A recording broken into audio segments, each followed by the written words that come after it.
Hello everyone. আজি আমি এই ভিডিওটি আলোচনা কৰিবলৈ লৈছো ইংলিশ গ্ৰামাৰৰ এটি most important part degree.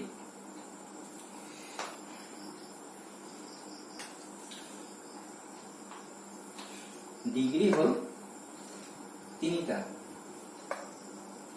Positive degree,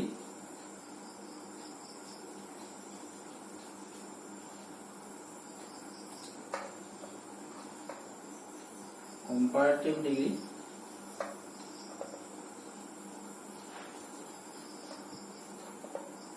আৰু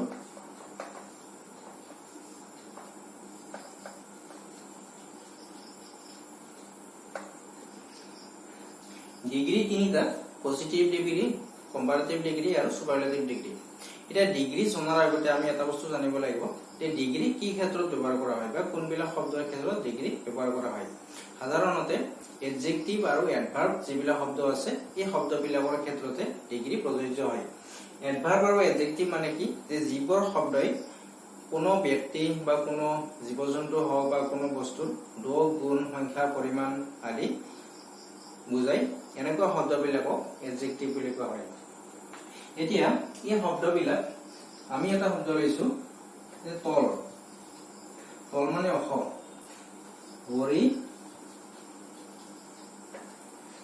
Hari is a tall boy. Hari is a tall boy. এতিয়া হৰি এজন অস ল'ৰা। এতিয়া আমি দুজনৰ ক্ষেত্ৰত হৰি আৰু জলু দুজন ব্যক্তি যদি থাকে, যে জলুতকৈ হৰি বেছি হ'ব, তেতিয়া আমি কি লিখিম? Hari is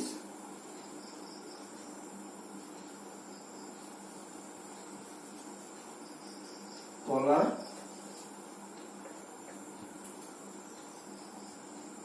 than জলু। মানে হৰি জলুতকৈ বেছি হ'ব। এতিয়া আমি is টো তলাৰ লিখিছো, তলাৰটো হৈছে কম্পাৰেটিভ ডিগ্ৰী আৰু পজিটিভ ডিগ্ৰী কিন্তু এই তল শব্দটো হ'ল পজিটিভ ডিগ্ৰী। অৰ্থাৎ পজিটিভ ডিগ্ৰীত কি কৰা হয়, যে তাৰ মূল যিটো ভাৰ্ব সেইটো লিখা যায়। আৰু তলাৰ তল শব্দটোৰ লগত ইয়াৰ এটা যোগ হৈছে। কম্পাৰেটিভ ডিগ্ৰীত সাধাৰণতে ইয়াৰ যোগ হয়, যিটো মানে এডভাৰ্ব বা এডজেক্টিভ শব্দ থাকে সেই শব্দটোৰ লগত আমি ইয়াৰ এটা যোগ দিব লাগে। আমি যদি দুজন ব্যক্তিৰ ঠাইত যদি এইবাৰ আমি বেছি ব্যক্তি লওঁ বা বেছি মানুহ লওঁ, তেতিয়াহ'লে কি লিখিম? যে যদু হৰি ইজ, আমি হৰিৰ কথা কৈ আছো, হৰি তেওঁলোকৰ শ্ৰেণীটোত যিমান ল'ৰা ছোৱালী আছে তাৰ ভিতৰত আটাইতকৈ ওখ। এতিয়া আমি লিখিম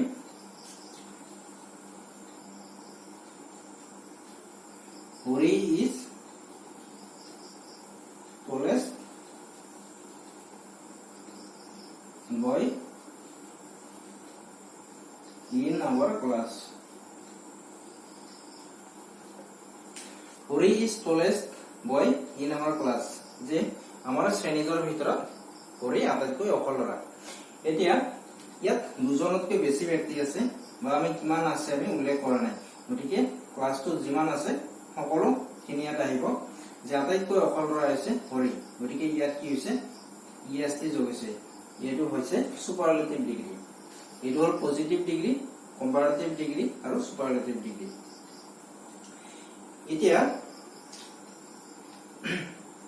আমি ইয়াত ইয়াৰ আৰু EST যোগ কৰিছো, কিন্তু কিছুমান শব্দৰ ক্ষেত্ৰত আমি কি কৰিব লাগিব? ইয়াৰ EST যোগ কৰি আমি কম্পাৰেটিভ আৰু সুপাৰলেটিভ ডিগ্ৰী কৰিব নোৱাৰো। এতিয়া কি ক্ষেত্ৰত ইয়াৰ EST যোগ হ'ব বা কি ক্ষেত্ৰত নহয়, এই সকলো কথা আমি আলোচনা কৰিবলৈ চেষ্টা কৰিম। এতিয়া আমি প্ৰথমে গম পালো যে আমি ডিগ্ৰী সাধাৰণতে এডজেক্টিভ আৰু এডভাৰ্ব শব্দবিলাকৰ ক্ষেত্ৰত প্ৰযোজ্য হয়। বিভিন্ন ডিগ্ৰীৰ জৰিয়তে কোনো এজন ব্যক্তি বা কোনো এটা বস্তুক তুলনা কৰা হয়। এডজেক্টিভ বা এডভাৰ্বৰ গঠন বেলেগ বেলেগ হয়। সাধাৰণতে কম্পাৰেটিভ আৰু সুপাৰলেটিভ ডিগ্ৰীৰ ক্ষেত্ৰত ইয়াৰ আৰু EST যোগ কৰা হয়।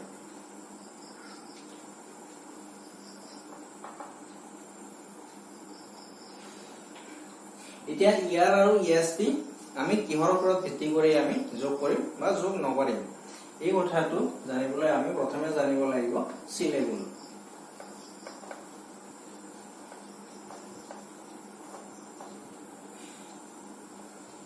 সিলেবল। এটা সিলেবল মানে কি?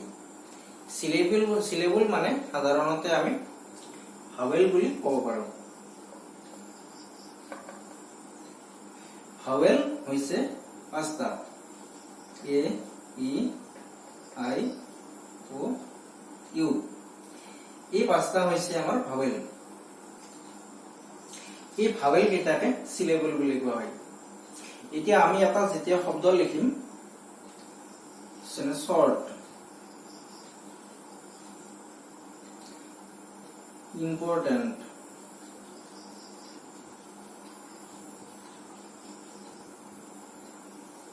শৰ্ট আৰু ইম্পৰ্টেন্ট আমি ইয়াত দুটা শব্দ লিখিছো। ইয়াত শৰ্ট শব্দটোত এটা ভাৱেল আছে বা এটা সিলেবল আছে। এই শব্দটো আমি কম এক সিলেবল যুক্ত শব্দ। এই শব্দটো যেতিয়া আমি কম্পাৰেটিভ আৰু সুপাৰলেটিভ ডিগ্ৰী কৰিব লাগিব, কম্পাৰেটিভত হ'ব শৰ্টাৰ আৰু সুপাৰলেটিভত হ'ব শৰ্টেষ্ট। মানে ইয়াৰ আৰু ইয়াস্তি যোগ হ'ব। কিয় হ'ব? যে ইয়াত এটাই সিলেবল আছে অকল। এতিয়া এই ইম্পৰ্টেন্ট শব্দটোত কিন্তু কেইটা সিলেবল আছে? ও এটা ভাৱেল আৰু এ এটা ভাৱেল, অৰ্থাৎ দুটা ভাৱেল বা দুটা সিলেবল আছে। দুটা সিলেবল থাকিলে ইয়াত ইয়াৰ আৰু ইয়াস্তি যোগ নহয়। এতিয়া আমি কি কৰিম? ইম্পৰ্টেন্টৰ ঠাইত আমাৰ যেতিয়া কম্পাৰেটিভ পজিটিভ ডিগ্ৰী ইম্পৰ্টেন্ট হ'ব, কম্পাৰেটিভত মোৰ ইম্পৰ্টেন্ট হ'ব, মোৰ ইম্পৰ্টেন্ট। আৰু সুপাৰলেটিভত কি হ'ব? Most important. মোৰ আৰু মোষ্ট শব্দ দুটা এই ইম্পৰ্টেন্টৰ আগত যোগ হ'ব। মোৰ মানে বেছি বা অতিৰিক্ত বা বেছি, আৰু মোষ্ট মানে আটাইতকৈ বেছি। এতিয়া আমি নিয়মটো মনত ৰাখিব লাগিব যে এটা সিলেবল থাকিলে তাত ইয়াৰ আৰু ইয়াস্তি যোগ হ'ব, আৰু দুটা বা তাতকৈ বেছি সিলেবল থাকিলে মোৰ আৰু মোষ্ট যোগ হ'ব। এতিয়া এটা সিলেবল কেতিয়াবা কি হয়, দুটা সিলেবল থাকিলেও সেইটো এটা বুলি ধৰা হয়। সেইটো কি ক্ষেত্ৰত হ'ব?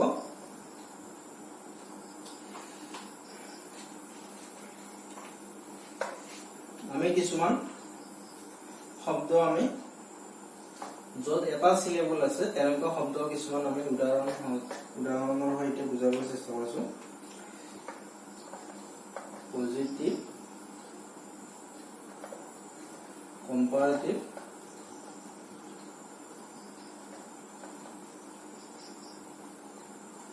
সুপাৰলেটিভ।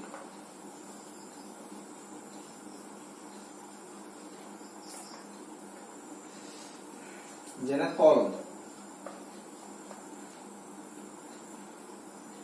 স্মল,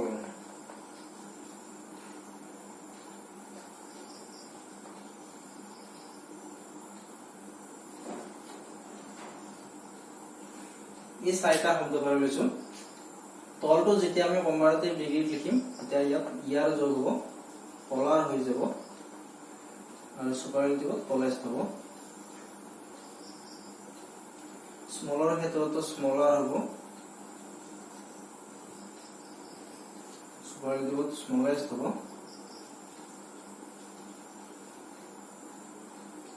হাইৰ ক্ষেত্ৰতো হায়াৰ আৰু হাইয়েষ্ট হ'ব।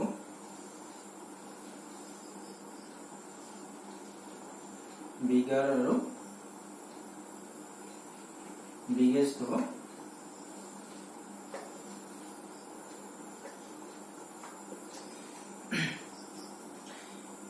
এনেকৈ ইয়াৰ আৰু ইয়াস্তি যোগ হ'ব। কাৰণ ইয়াত প্ৰত্যেকটো শব্দৰ ক্ষেত্ৰত এটাই সিলেবল আছে।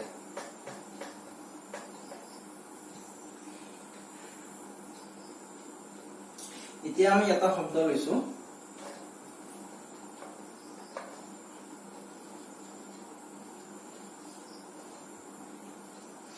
Large, LARGE, large. লাৰ্জ শব্দটো দুটা সিলেবল আছে। কিন্তু দুটা থাকিলেও কিন্তু ইয়াতে ইয়াৰ আৰু ইয়াস্তি যোগ হ'ব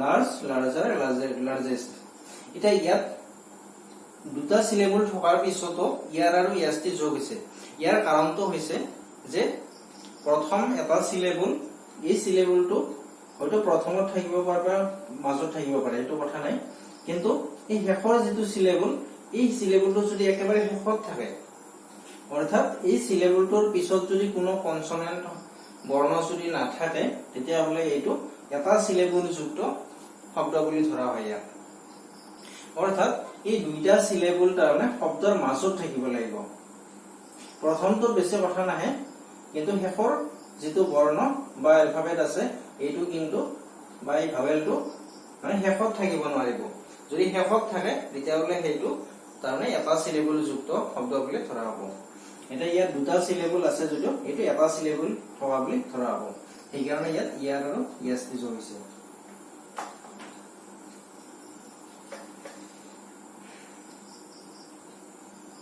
এতিয়া আমি এটা শব্দ লৈছো যে লুজ এল ডবল এস লুজ লুজ না হ'ব এটো আমি কি শব্দ লম পৰ শব্দটো লৈছো আৰু ইয়াতো দুটা সিলেবল আছে দুটা ও একেলগে আছে এটা দুটা এইটো ক্ষেত্ৰতো কিন্তু পৰাৰ অৰ্থাৎ ইয়াৰ আৰু ইয়াস্তি যোগ হ'ব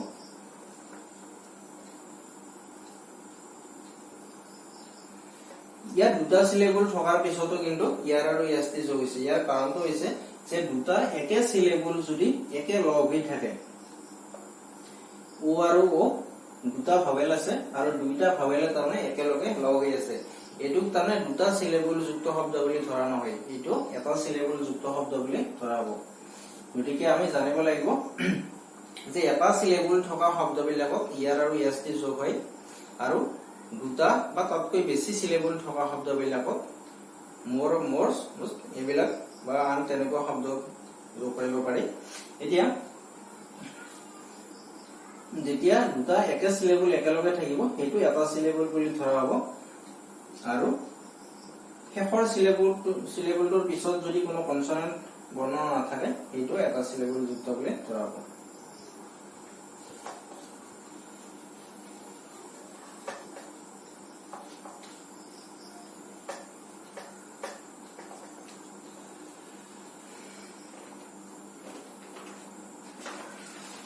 এতিয়া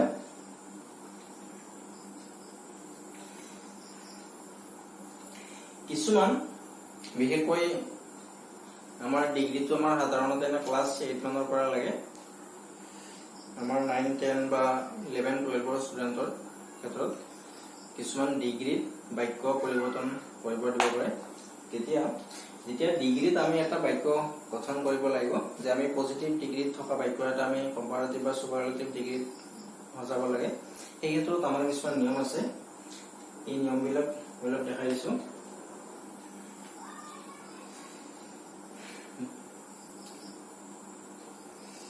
আমি প্ৰথমে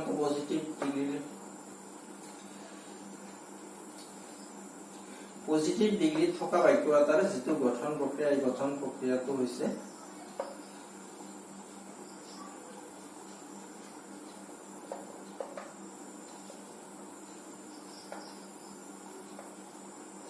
পজিটিভ ডিগ্ৰীৰ বাক্যৰ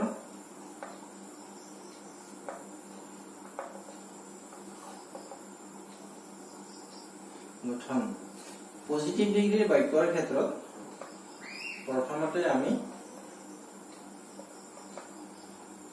নো আদাৰ লিখিব পাৰো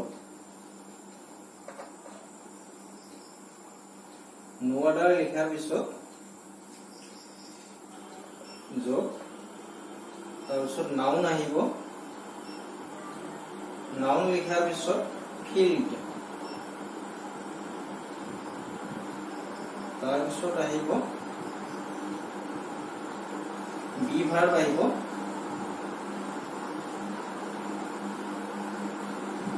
ভাৰ্বৰ পিছত আহিব এছ পজিটিভ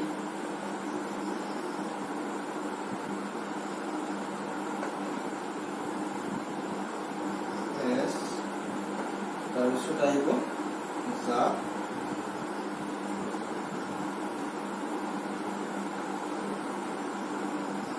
তুলনা কৰা হয়।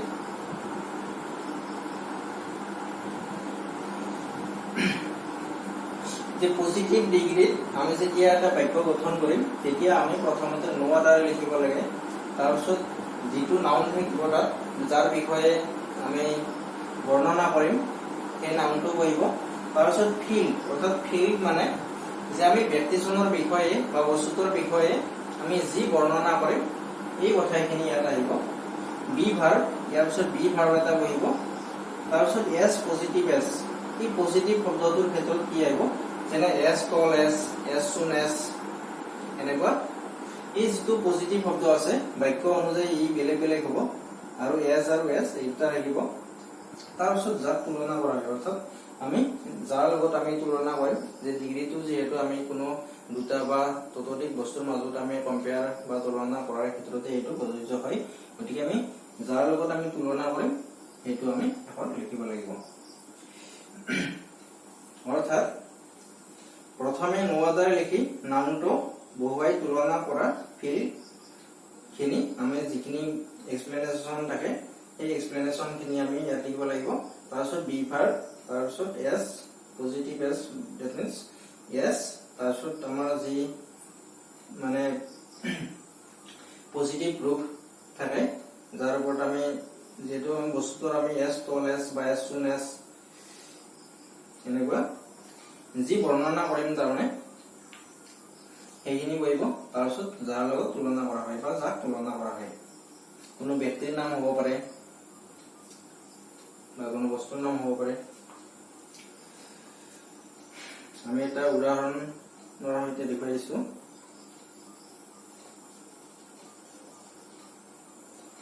কবিতা is the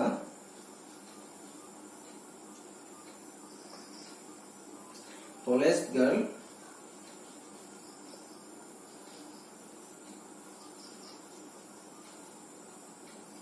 in the class.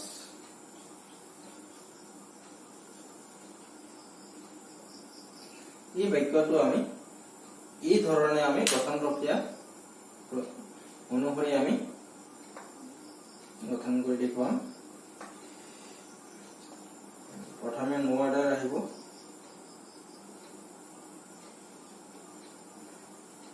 No other girl in the class.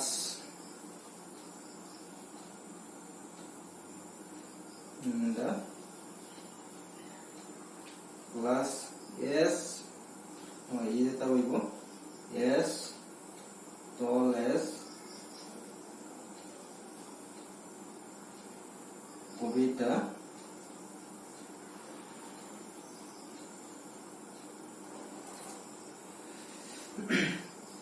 ইয়াত আমি আমাৰ গঠন প্ৰক্ৰিয়াটো আছিল যে প্ৰথমে আমি নো আদাৰ লিখিব লাগিব। তাৰপিছত নাউন আহিব তাৰপিছত ফিল্ড তাৰপিছত বি ভাৰ্ব তাৰপিছত এছ পজিটিভ এছ যাক তুলনা কৰা হয়।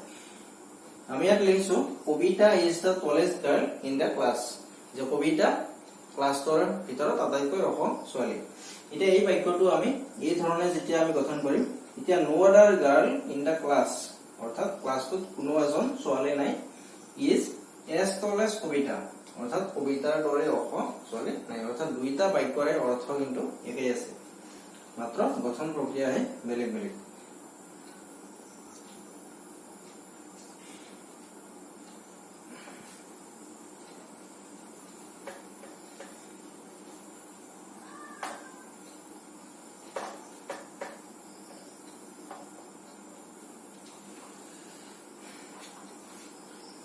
ইয়াৰ পিছত আহে কম্পাৰেটিভ ডিগ্ৰী। কম্পাৰেটিভ ডিগ্ৰীৰ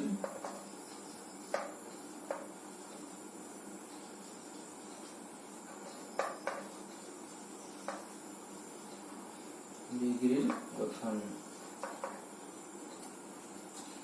যে কম্পাৰেটিভ ডিগ্ৰিত কি কৰা হয় প্ৰথমে আমি যা তুলনা কৰা হয়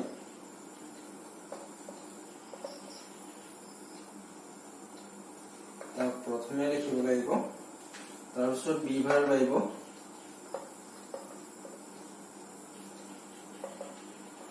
তাৰপিছত আহিব কম্পাৰেটিভ টো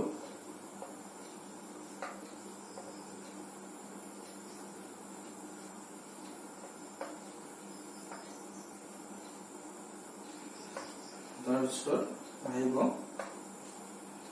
done any other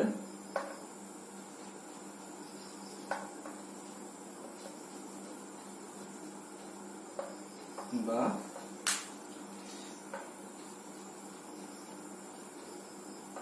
all other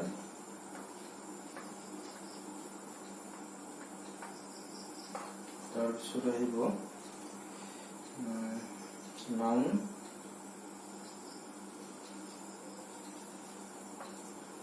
ইয়াৰ লগত yes বা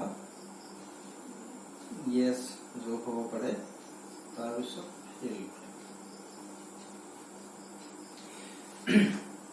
প্ৰথমটো আছিল আমাৰ কম্পাৰেটিভ ডিগ্ৰী এতিয়া দ্বিতীয়তে আমি পজিটিভ ডিগ্ৰী আছিল এবাৰ আমি কম্পাৰেটিভ ডিগ্ৰীৰ গঠন প্ৰক্ৰিয়া আমি দেখাইছো প্ৰথমে আমি যাৰ লগত বা যাক তুলনা কৰা হ'ব এই কোনো ব্যক্তি হ'ব পাৰে কোনো বস্তু হ'ব পাৰে হেতু আমি লিখিব লাগিব তাৰপিছত বি ভাৰ্ব এটা লিখিব লাগিব তাৰপিছত কম্পাৰেটিভ গ্ৰুপ অৰ্থাৎ হয়তো তলাৰ বা স্মলাৰ বা লাৰ্জাৰ এনেকুৱা যি তাৰমানে থাকে তাৰ কম্পাৰেটিভ গ্ৰুপ লিখিলো তাৰপিছত ডান এনি আন্ডাৰ অৰ্থাৎ যেহেতু আমি কম্পেয়াৰ কৰিম বা তুলনা কৰিম তুলনা কৰাৰ ক্ষেত্ৰত আমি এই ডান শব্দটো ব্যৱহাৰ কৰো ডান এনি আন্ডাৰ যে আন সকলোতকৈ বা আন কাৰোবাতকৈ ডান অল আদাৰ লিখিব পাৰো আমি বা ডান এনি আদাৰ এনি মানে তাত কোনো এনি ঠাইত আমি কোনো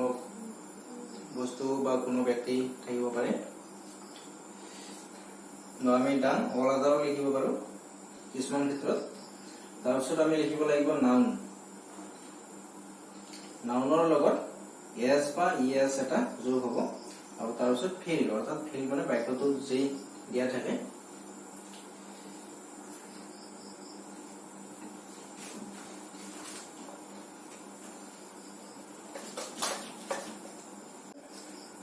আমি এটা উদাহৰণ দিছো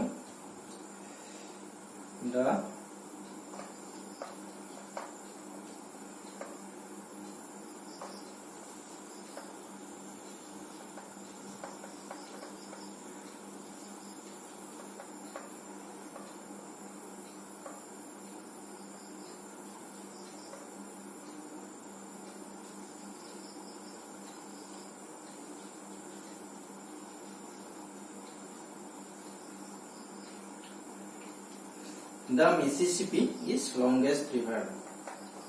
Mississippi হল আটাইতকৈ দীঘল নদী এই বাক্যটো আমি কম্পারেটিভ ডিগ্ৰীৰ যে গঠন প্ৰক্ৰিয়া আছে এই গঠন প্ৰক্ৰিয়া আমি গঠন কৰিম The Mississippi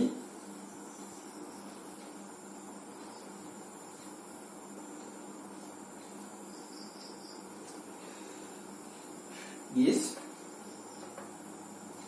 longer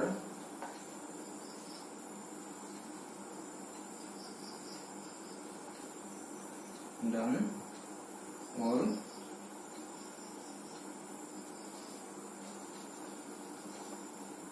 other river.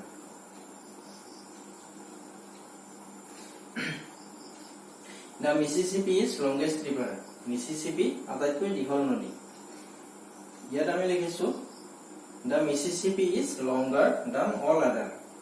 এতিয়া আমি ইয়াতে all other লিখিছো any other লিখা নাই ইয়াৰ কাৰণটো হৈছে কি যে আমাৰ প্ৰথম বাক্যটোত আমাক দিয়া আছে লংগেষ্ট ৰিভাৰ অৰ্থাৎ যিমান নদী আছে তাত সকলো নদীৰ ভিতৰত আটাইতকৈ দীঘল নদী ইয়াত যেহেতু ইএসটি যোগ হৈছে সেইটো সুপাৰলেটিভ ডিগ্ৰীত আছে সুপাৰলেটিভ মিন্স আটাইতকৈ দীঘল হৈ আছে গতিকে সেই বাক্যটো আমি একে অৰ্থ ৰাখি পেলাই যেতিয়া আমি বাক্যটো গঠন কৰিম তেতিয়া আমি ইয়াত আমাৰ কম্পাৰেটিভ ডিগ্ৰীৰ যি গঠন প্ৰক্ৰিয়া আছে সেই অনুসৰি আমি ইয়াত এটো আমি সুপাৰলেটিভ ডিগ্ৰীত লিখিব নোৱাৰো এটো কম্পাৰেটিভ ডিগ্ৰীতে লিখিব লাগিব আমি যদি ইয়াত লংগেষ্ট লিখি দিও তেতিয়াহলে এটো অল আদাৰ লিখিব নোৱাৰিম ইয়াত আমি এনি আদাৰ লিখিব লাগিব কিন্তু আমাৰ যেহেতু কম্পাৰেটিভ ডিগ্ৰীত বাক্যটো গঠন কৰিব পাৰিছে গতিকে আমি সুপাৰলেটিভ ডিগ্ৰীত আমি লিখিব নোৱাৰো বা ইএসটি যোগ দিব নোৱাৰো গতিকে সেই কাৰণে আমি ইয়াৰ যোগ দিছো ইএসটিৰ সলনি ইয়াৰ যোগ দিয়াৰ লগে লগে কি হ'ল ইয়াত আমি এনি আদাৰ লিখিব নোৱাৰো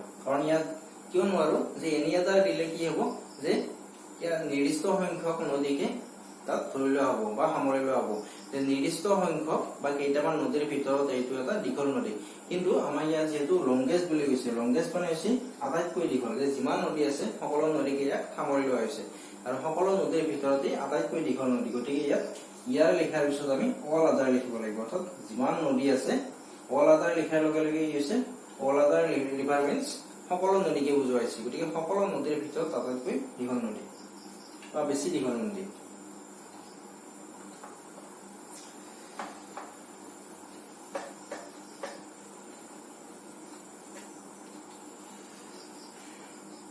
এইবাৰ আহে সুপাৰলেটিভ ডিগ্ৰী সুপাৰলেটিভ ডিগ্ৰীৰ বাক্য কেনেকৈ গঠন কৰা হয়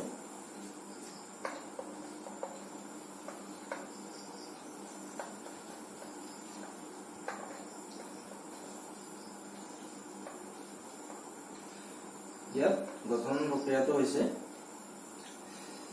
প্ৰথমে আমি লিখিব লাগিব যাক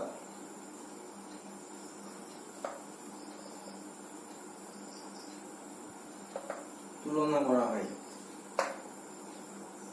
তাৰমানে প্ৰথমতে লিখিব লাগিব তাৰপিছত বি ভাৰ্ব লিখিম তাৰপিছত এটা শব্দ লিখিম দা শব্দটো লিখিম th দা বা কিছুমানে ডি বুলিও পঢ়ে এইটো তাৰপিছত আমি লিখিব লাগিব সুপাৰলেটিভ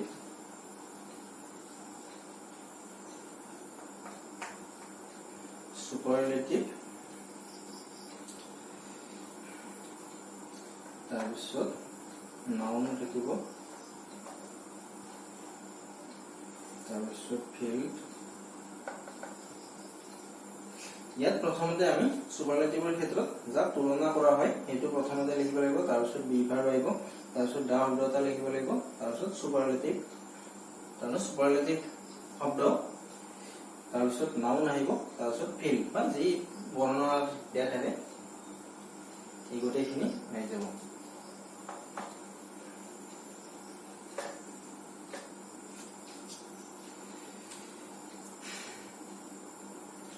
আমি এটা বাক্য লম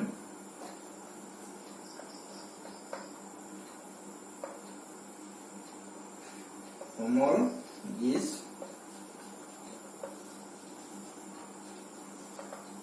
one of the best boy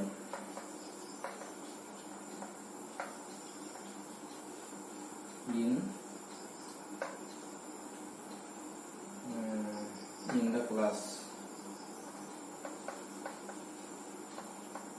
এই বাক্যটো আমি সুপাৰলেটিভ ডিগ্ৰীৰ ৰূপত আমি লিখিম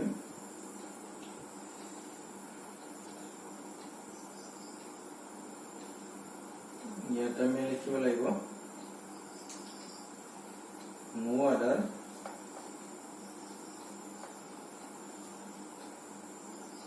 best boy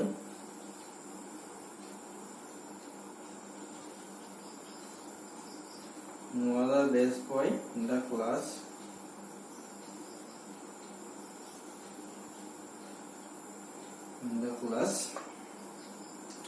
is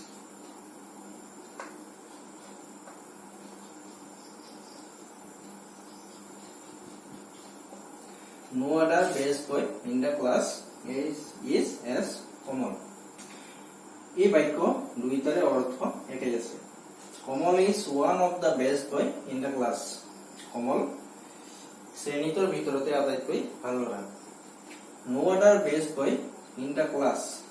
ক্লাছৰ ভিতৰত কোনো মানে ভাল ল'ৰা নাই কাতকৈ ইজ এজ কমল, কমলৰ দৰে। গতিকে দুইটা বাক্যতে অৰ্থ একেই ৰখা হৈছে।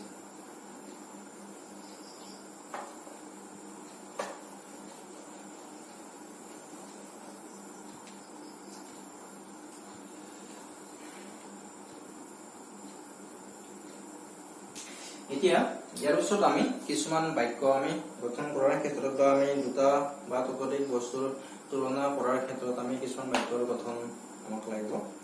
এইখিনি আমি মই ইয়াত লিখি লৈছো, মানে গোটেইখিনি লিখি দেখুৱাব লাগিলে যথেষ্ট টাইম লাগে। গতিকে আমি এইখিনি কৰি দি দিছো। দুটা বস্তু বা দুজন ব্যক্তিৰ মাজত তুলনা কৰাৰ ক্ষেত্ৰত আমি কি কি নিয়ম প্ৰযোজ্য হ'ব বা কি নিয়ম পালন কৰিব লাগিব। এই দুটা বস্তু বা দুজন ব্যক্তিৰ মাজত তুলনা কৰা বাক্য কেৱল পজিটিভ আৰু কম্পাৰেটিভ ৰূপতহে লিখিব পাৰি।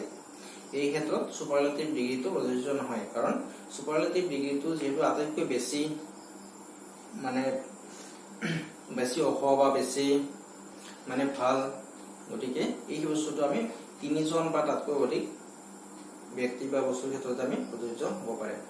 কম্পাৰেটিভ আৰু পজিটিভ ডিগ্ৰীটো দুজন ব্যক্তি বা দুটা বস্তুৰ ক্ষেত্ৰতে প্ৰযোজ্য হ'ব। মন কৰিব লাগিব যে এনে বাক্যত এটা বস্তু আন বস্তুৰ সমান, তেনেদৰে এজন ব্যক্তিয়ে আন এজন ব্যক্তিৰ সমান বুলি দেখুৱাব পাৰে। আকৌ কিছুমান বাক্যত এটা আনটোতকৈ উচ্চ বা নিম্ন ৰূপত দেখুৱাব পাৰে। যদি এটা আনটোৰ সমান হিচাপে দেখুওৱা হয় তেন্তে তেনে বাক্য তলত দিয়া ধৰণে পজিটিভ আৰু কম্পাৰেটিভত লিখিব পাৰি।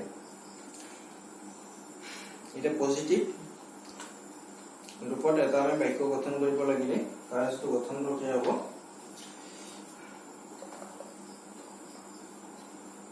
যাক তুলনা কৰা হয়, প্ৰথমে এইটো লিখিলো, তাৰপিছত আমি লিখিব লাগিব বি ভাৰ্ব,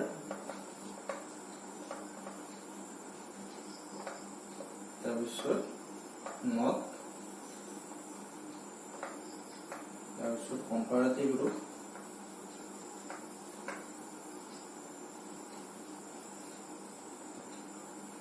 তাৰপিছত ডান, তাৰপিছত যাৰ লগত তুলনা কৰা হয়,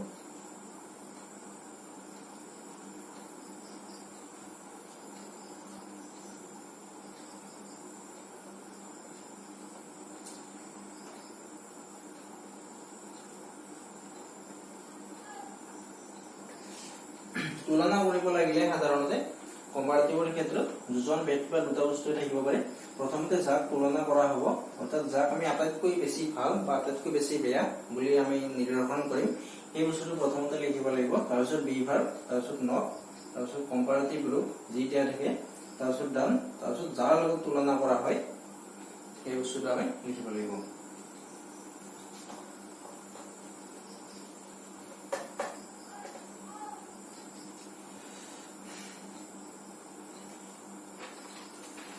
আমি বাক্যৰ গঠনটো আগতে দেখুৱাই দিছোৱে। ইয়াৰ পিছত যদি এটা আনটোতকৈ উচ্চ বা নিম্ন ৰূপত দিয়া থাকে তেতিয়া বাক্য পজিটিভত লিখোতে প্ৰথমে যাক তুলনা কৰা হয় সেইটো লিখি বি ভাৰ্বটো বহুৱাই এটা নট দিব লাগে। তাৰপিছত এছ ডট ডট এছ, তাৰমানে এছ আৰু এজৰ মাজত তাত যিটো মানে ভাৰ্ব থাকিব সেইটো হ'ব পজিটিভ ৰূপ। তাৰ সেই পজিটিভ ৰূপটো লিখি যাৰ লগত তুলনা কৰা হয় সেইটো বহুৱাব লাগে। এনে বাক্য কম্পাৰেটিভত লিখোতে প্ৰথমে যাৰ লগত তুলনা কৰা হয় সেইটো লিখি বি ভাৰ্বটো লিখি কম্পাৰেটিভ ৰূপ বহুৱাই ডান লিখি যাক তুলনা কৰা হয় সেইটো লিখিব লাগে। আমি এটা উদাহৰণ লৈছো,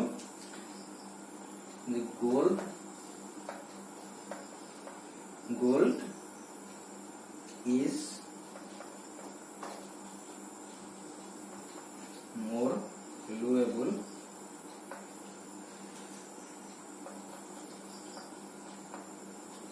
than silver.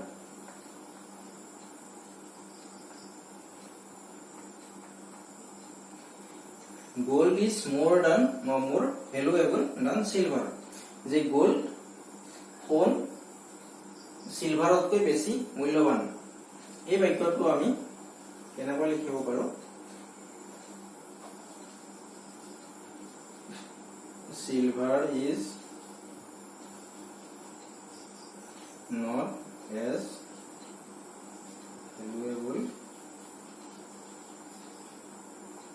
than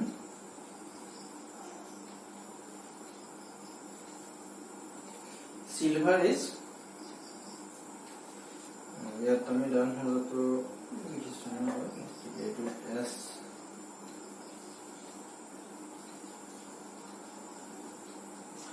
gold is more valuable than silver দ্বিতীয় বাক্যটো লিখিছো silver is not as valuable as gold দুইটা বাক্যতে অর্থ একই আছে এই ধৰণে আমি আমাৰ কম্পাৰেটিভ হোক বা সুপাৰলেটিভ হোক ডিগ্ৰীত বাক্য গঠন কৰোঁতে কি কি নিয়ম ফলো কৰিব লাগে এই গোটেইখিনি ইয়াত সুন্দৰকৈ দিয়ে দিছো তোমালোকে এইখিনি মনত ৰাখিলে হৈ যাব